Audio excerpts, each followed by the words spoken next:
Well, a new poll is showing a close four-way race in the early contest state of New Hampshire.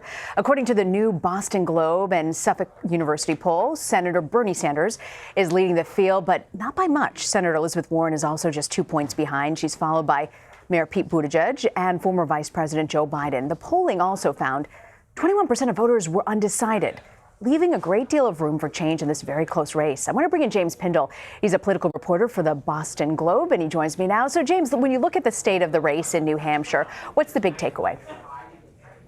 Well, the big takeaway is that we are in a fundamental shift of how we used to think about the 2020 New Hampshire primary. You know, a lot of the effort and a lot of the focus has been on Iowa, and part of the thinking is that Iowa is going to make or break a number of these candidates. And besides, you know, New Hampshire was really just going to be, at the end of the day, some grudge match between two neighboring state senators who are progressives, Bernie Sanders and Elizabeth Warren, and that no one really had an opportunity to really win New Hampshire. It's going to be one of those two, and maybe they're going to be competing for second or third if you're someone else who aren't in those two. But this poll shows a shift that's been happening, probably in my reporting anyway, over the last month, and it is a hot mess. It is a four-way tie.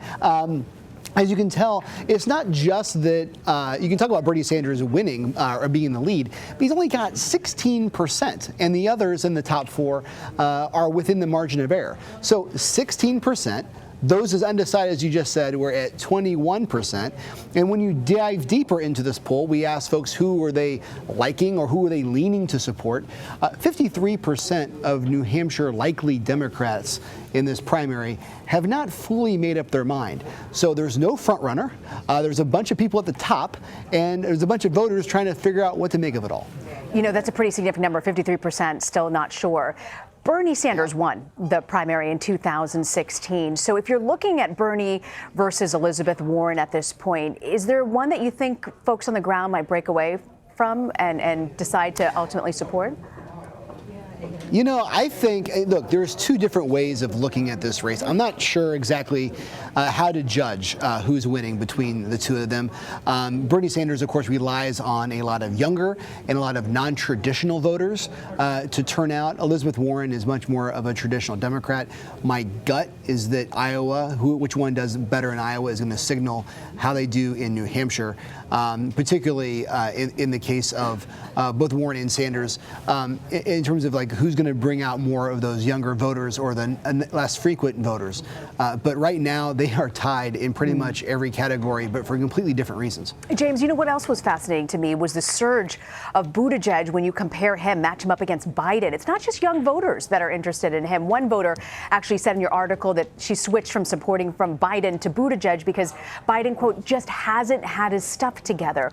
Can you point to why Biden might not be working so well with these voters? And do you think this is a worrying sign for Biden across the nation or just in New Hampshire? Let's be clear about what we're talking about in terms of these changing voter attitudes. The most fascinating subgroup were older voters. Older voters is the number one reason why Biden has dropped, and a lot of that support, and particularly from our last poll to this poll, found that those older voters are going from Biden and they're going to Buttigieg. Look, these older voters, even like President Obama today in an article, or even younger voters, their number one issue is who can defeat Donald Trump, and they feel that while they thought Biden could obviously do that, his debate for performances have been pretty shaky. He hasn't been this inevitable front runner, and they're starting to ask themselves, can he go the distance? At the same time that's happening, we have seen a resurgence and a lot of energy around Pete Buttigieg. Speaking of energy, I want to talk to you about Michael Bloomberg. A lot of buzz in the media about his campaign. You know, he's not going to campaign in New Hampshire. What does he miss out by not going to these early states like New Hampshire? You know, it's amazing. He's worth $53 billion, and at least in terms of this presidential campaign, he does not control his own destiny. His path to the presidency is quite narrow. His path to the nomination is quite narrow. His path to the presidency in the general election, should he become the nominee, might be a little bit easier.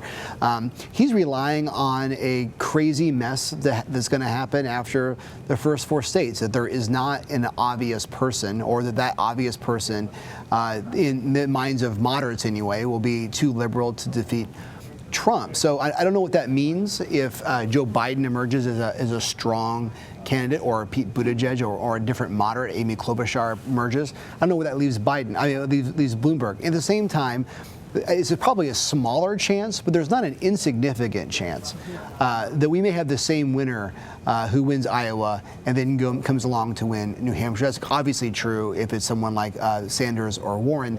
And if that happens, in the history, we've never seen a person win Iowa and New Hampshire and lose the nomination. And they may just have so much momentum that the amount of money that Mike Bloomberg thinks he has, it may just be insurmountable. You know, you mentioned President Obama earlier. There's a new Politico article. It's talking about the influence that the former president is having. He reportedly told Deval Patrick earlier that it was too late for him to get into the race. And he commented that his former Vice President Joe Biden really doesn't have it in Iowa. I'm curious, what influence do you think President Obama can have on this race? And what do you make of those comments? You know, it's interesting. It's very, very smart and well-reported article. I think one thing that I was reflecting on is, you know, endorsements don't matter at all in 2020. In fact, there's probably a reason why endorsements don't matter in this age of populism. But for some candidates, obviously, it's good. I mean, Pete Buttigieg got one from a member of Congress in New York State today. It serves as a validator that they are a real deal. But boy, you know, Barack Obama's endorsement, if he were to get involved, and he's always signaled that he would not, that would really go a long way. If Joe Biden was seen as struggling and in Obama's mind is the only person who could actually defeat Trump, which apparently is on his mind, that is one endorsement, and probably the only endorsement that could actually significantly shape this race. I'd have to disagree with you on one point. For these folks who are you know, rabid Democratic supporters, I think the only person who could trump Barack Obama would be Michelle Obama, who's got this incredible force and popularity out there. Boy, are you sold out talks that she's given around there, James. You know, I do want to ask you, though, before you go about Deval Patrick and his candidacy, 1% in the polls. Does he really have a shot, James?